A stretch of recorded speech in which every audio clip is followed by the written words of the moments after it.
यार, जब भी मैं क्रिटिसाइज़ करता हूँ किसी पावरफुल व्यक्ति को या किसी पावरफुल टेक प्लेटफॉर्म को भी, तो कोई ना कोई अंधभक्त आ जाता है, या तो पॉलिटिकल अंधभक्त या फिर टेक सीईओज़ का अंधभक्त, जो कहता है कि अच्छा, तो उनका प्लेटफॉर्म यूज़ क्यों कर रहा है? अगर तुझे कैपिटलिज्म के ऊपर सवाल उठाने हैं, तो तू कैपिटलिस्ट बिहेवियर में क्यों एंगेज करता है? चीज़ों को बेचता क्यों है? वगैरह वगैरह। तो भैया, इसका सिंपल आंसर ये है, and I will simplify this so that it goes into your thick skull, कि I don't have any choice. I don't have a choice. I have to use YouTube. I have to use Facebook. I have to use the social media platforms that these really toxic and exploitative companies run. हम एक ऐसी दुनिया में रहते हैं जहाँ पे capitalism के अंदर मैं हूँ, तुम हो, पर मैं चिल्ला रहा हूँ क्योंकि मुझे प्रॉब्लम्स दिख रहे हैं। इसके बाहर जाना संभव ही नहीं है। सिंपल एग्जांपल अगर अगर एनालॉजी के रूप में दिखाने जाऊँ तो ये होगा कि तुम और मैं दोनों एक घर के अंदर हैं और उस घर में आग लगी है, और इसके ऊपर हर रोज़ कोई आकर हमें रात में डंडे मारता है, तुम्हें और मुझे दोनों। मैं बोलता हूँ सुबह उठ के, एक तो ये घर जल रहा है धीरे धीरे, और दूसरा हमें कोई रात को पीट भी रहा है, और हमारा खाना सफिशेंट नहीं मिल रहा है, और हमारे जो पैसे थे हमारे पॉकेट में वो भी गायब होते रहते हैं, कोई कोई लेके भाग जाता है। और तुम वो जो कह रहा है कि तो फिर रह क्यों रहा है इस घर में? हमारे पास कोई चॉइस नहीं है भाई, हम उसको उस घर में ही रह सकते हैं। असली सोल्यूशन ये होगा कि हम इस घर के बाहर जाएं और दूसरे कोई ऑल्टरनेटिव्स ढूंढें, या इस घर को तोड़ दें और फिर कोई नया घर बनाएं जो कि हमारे कंट्रोल में हो, और जहां हमें ना लूटा जाए ना जलाया जाए। पर वो नहीं होगा जब तक तुम इस घर के अंदर रहने को एक बहुत बड़ा सौभाग्य मानते रहोगे। तुमने ये भी देखा होगा, मैंने कल ही कहीं पढ़ा है ये, एक किसी ने पोस्ट डाला था सबस्टैक पर, मैं स्क्रीन पे डाल दूंगा। पर इसका सार ये था कि कैपिटलिज्म टॉक्सिक है, और कैपिटलिज्म के बारे में जब बातें की जाती है तो एक ऐसे तरीके से की जाती हैं जैसे हमें लगे हम सौभाग्यशाली हैं कि हम इस सिस्टम के अंदर रहते हैं।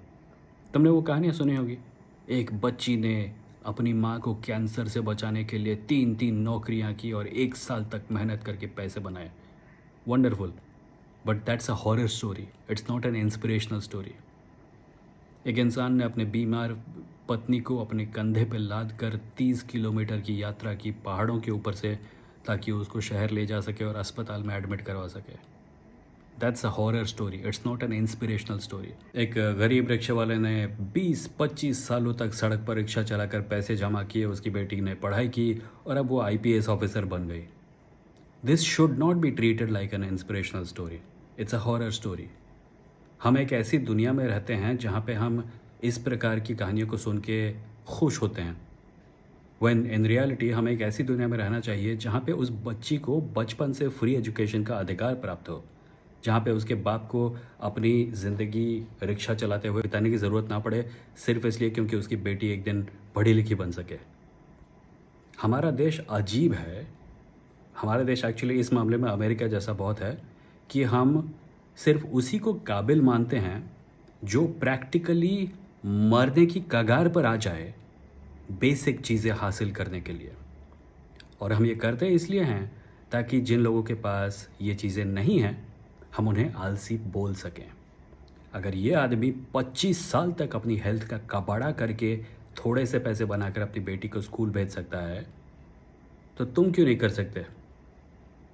ये किसी भी सोसाइटी का जो पावर स्ट्रक्चर होता है उसमें काफ़ी कॉमन चीज़ है, जहाँ पे जिनके पास चीज़ें नहीं होती हैं उन्हें आलसी बोला जाता है, और फिर उनको आलसी बोलने को जस्टिफाई करने के कारण ढूंढे जाते हैं। और ये कारण अक्सर कैपिटलिस्ट होते हैं नेचर में। जो अमीर है उसके पास पैसे इसलिए हैं क्योंकि वो काबिल है, इसलिए नहीं क्योंकि उसका बाप होम मिनिस्टर है, इसलिए नहीं क्योंकि उसका बाप बिलियनर है, इसलिए नहीं क्योंकि उसको सब कुछ प्लेट पर सजाकर पकड़ा दिया गया था, इसलिए क्योंकि वो काबिल है। और जो जिसके पास चीज़ें नहीं हैं, ऑब्वियसली इसलिए नहीं हैं क्योंकि वो आलसी है। ये जो कहानियाँ हमें सुनाई जाती हैं, देखो कितनी मेहनत कर रहे हैं लोग, तुमसे भी ज़्यादा बुरी हालत में हैं लोग, दीज आर ऑल थिंग्स जो कि सुन के तुम्हें लगना चाहिए ऐसा नहीं होना चाहिए। किसी को भी अपनी पत्नी को कंधे पर लाद के 25 किलोमीटर चलना नहीं पड़ना चाहिए ताकि वो उसको अस्पताल ले जा सके। The world should not be like this. When I complain about this, that is what I am pointing out. I also am in the same world as you.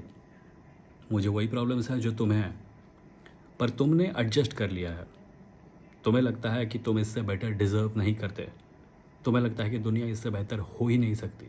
Basically capitalism ने तुमसे कहा कि तुम किसी लायक नहीं हो, तुम यही डिज़र्व करते हो और तुम इससे बेहतर कभी कुछ पा नहीं सकते, और तुमने इस मैसेज को पूरी तरह से एक्सेप्ट कर लिया। तुमने अपनी सेल्फ इमेज को उस हिसाब से डिस्क्राइब किया जिस हिसाब से कैपिटलिज्म करता है, जो तुम्हें सिर्फ एक रिसोर्स समझता है, सिर्फ एक शरीर समझता है, सिर्फ एक एक्सप्लॉइट करने लायक चीज़ समझता है। तुमने अपने आप को वही मान लिया है। मुझे विश्वास है इंसानों पर, मुझे विश्वास है तुम पर कि तुम ये कर सकते हो। तुम और मैं और हम सब मिल के ये कर सकते हैं। इसीलिए मैं आवाज़ उठाता हूँ, इसीलिए मैं बोलता हूँ।